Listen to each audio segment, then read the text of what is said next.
This is the Cupra Born e-boost. That's the one with more oomph apparently, but is it really? Watch this so you don't have to read the fine print.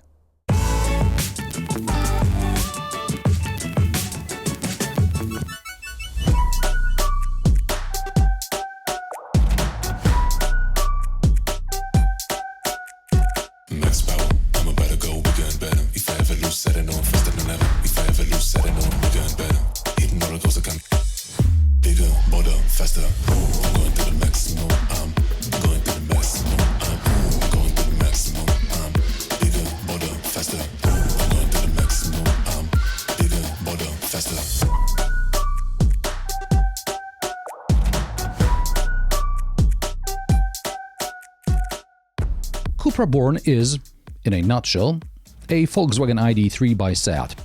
Cupra is Seat's sports brand. In 2019, Seat unveiled the El Born concept, called after a trendy neighborhood in Barcelona. Although Born lost the L, it was sent to the more expensive Cupra brand due to positioning. Technically, the Cupra Born is very similar to the ID3, but the Spanish brand's model has been tuned for a more sporty feel. You can choose a 58 or 77 kWh battery model. The 58 kWh version gets the e-boost as an option.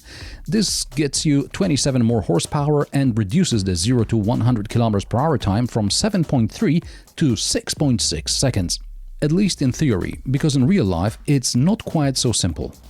The 77 kWh variant has e-boost as standard, but the 0 to 100 km/h time is 7 seconds, due to heavier batteries. By the way, like in the ID3, also Born with 77 kWh batteries has a 4-seat homologation. What sets the Born apart from the ID3 are the looks. I know design is subjective, but if I had to choose between Volkswagen's anthropomorphic design and Cupra's sporty one, I would choose the latter. I like the front end, which is more reminiscent of an internal combustion engine cars than VW's take on Tesla. I appreciate that the Cupra's bonnet doesn't have that plastic hump like there is one on the VW. I like the aerodynamic accents on the sills, and then there's the diffuser in the back and the glowing light strip that runs across the entire boot lid.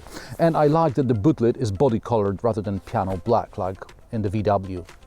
Similar to the ID3, the Born's tail lamps are also divided into two parts, so even when you open the hatch, the side lights are still visible. The boot, as in the ID3, has 385 liters capacity. There are hooks for shopping bags, a 12-volt outlet. I appreciate the double floors so that when you fold down the backrest in the second row, you get a flat cargo space. But the parcel shelf doesn't fit under the floor.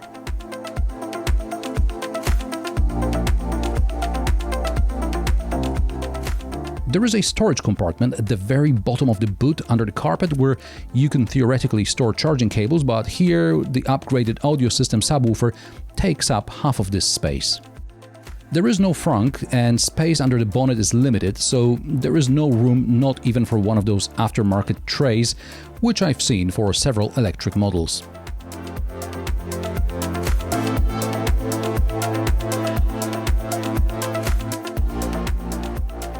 In the rear, again similar to the ID3, with the difference that there is no armrest or ski hatch.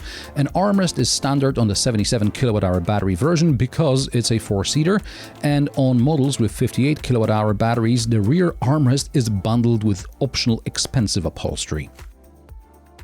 The cockpit is also similar to that in the ID3, but in my opinion slightly better designed. Now, starting from the left, we've got the lights panel, which is touch sensitive and on which for some reason Volkswagen also decided to place buttons for windshield defroster and rear window defroster. Now why? I'll explain in a moment when we get to the infotainment system. Now, in front of the driver is a small display, and on it there is assist systems, there is navigation, and of course your speed, as well as range and battery percentage level. The latter appeared only after one of the software updates because you didn't know the percentage, just a bar. Now, mounted on the side is a drive selector. There's also a button on the steering column to turn the car on or off.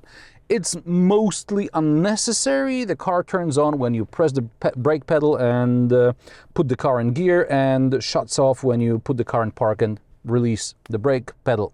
Seems logical unless you want to sit in the car with the heating on, then it's probably better to use the button.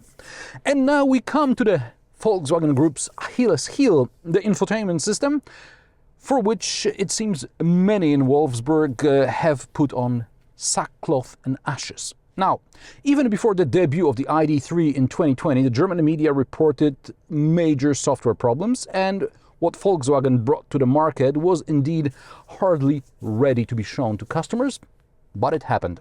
Now, the system was unstable, laggy, and worst of all, used to operate virtually all aspects of the car, including air conditioning, climate control, all that. So it could happen that the driver couldn't even turn on the aforementioned rear window heater because the system was still looking for the answer to the ultimate question of life, the universe, and everything. Spoiler, the answer is 42. Since the debut of the ID.3, Volkswagen has released several updates to the system that have improved stability somewhat, introduced new or paid for but missing features, but I think the direction VW took with this infotainment system a few years ago is fundamentally wrong. Now, VW teases the volume and temperature sliders down here will be backlit after the facelift, and hopefully the next generation will see the return of some physical buttons as well. Now, these are supposed to return earlier on the steering wheel because the touch-sensitive ones are useless. Cupra has the same software underneath as Volkswagen, but with different graphics. When the system really shuts down, like overnight, the first startup of the day takes ages. I can be a few minutes into my journey before the system boots to the point where it sort of stops lagging. In the meantime, there are situations where I press a button, nothing happens, so I press it again, which cancels my first command. Or the online mode prompt that appears every time I start the car. It's cold in the morning, so I'm primarily interested in the heater settings. So I can bring up the climate control settings over the prompt, but I can't go anywhere from there. I have to close the climate control screen and answer the prompt. Only then I can access other functions. The climate control settings are so complicated that it can take up to 3 or 4 clicks to get to the steering wheel heating. Well, it depends from where you start. In theory, the car pre-selects some settings on its own, presumably so I don't have to rummage through the menus, but I'm weird like that and I like to set the steering wheel and seat heating levels myself. Okay, I think I've explained in depth what's wrong with the infotainment system in EVs on the MEB platform in Volkswagen Group. Now, let's move on. This is what the ID.3 interior should have looked like from the beginning. You can feel the quality here, like in the older generations of Golfs. You got into one and you knew it was something better than a Peugeot or a Ford. That's the case with the Cupra Born. You get in and you know it's something better than, with all due respect, a Volkswagen. I know it's a matter of personal taste, but I prefer the Cupra's built-in center console to the semi-open space in the Volkswagen. I prefer the center armrest with storage compartment to the individual armrests in the VW. Just be careful because your phone can slip off the induction charger and fall into the storage compartment, which is quite deep. It's a bad idea. The cup holders are large, the glove box is average size. The door pockets are commodious. The driving position is okay-ish for me. I'm 175 centimeters tall and Anna is 160 centimeters tall.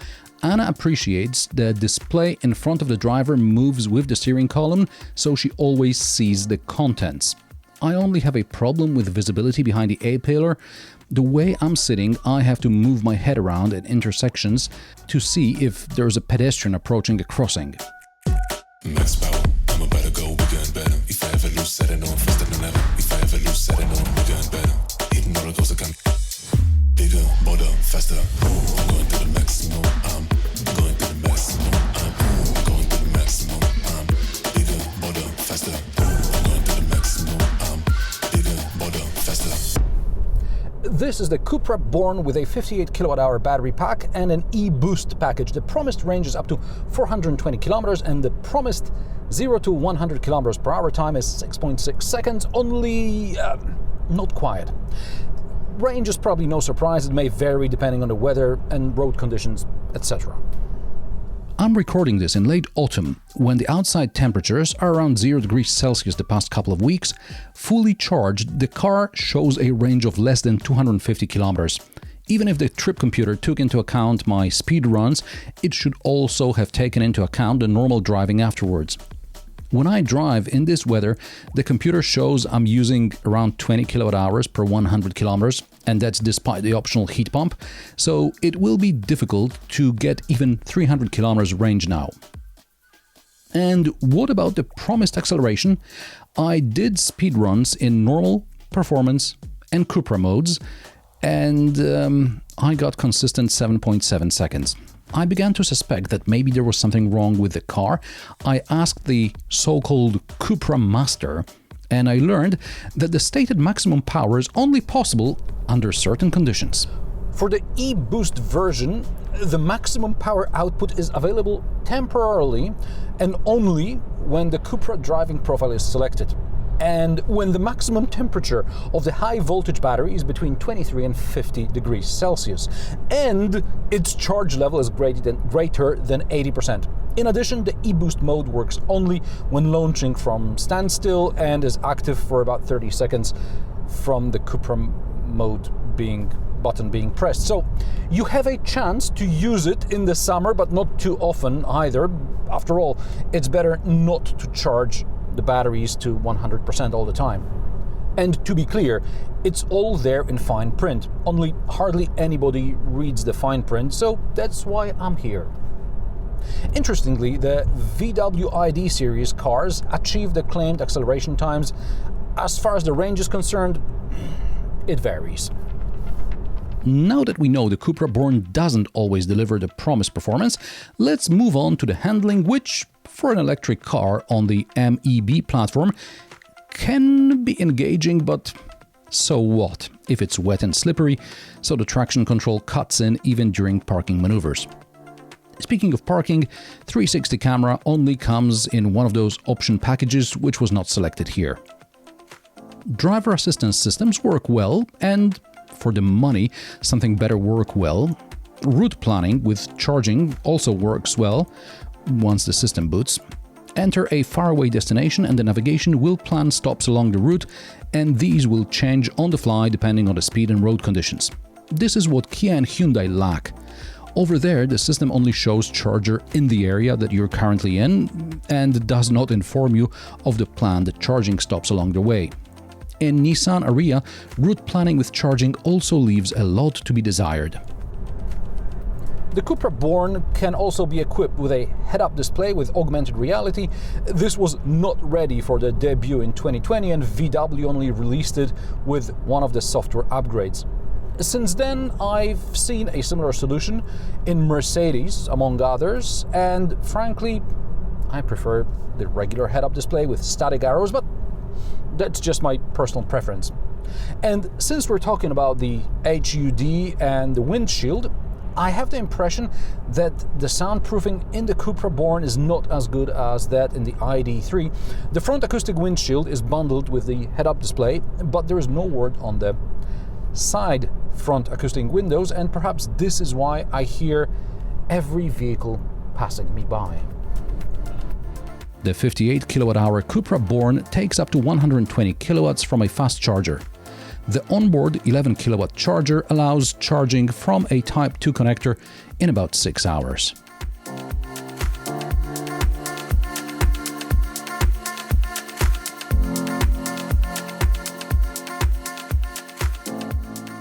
Prices for the Cupra Born start at €39,370 for the 58 kWh battery model without e-boost. This test example with e-boost and options costs about €48,550.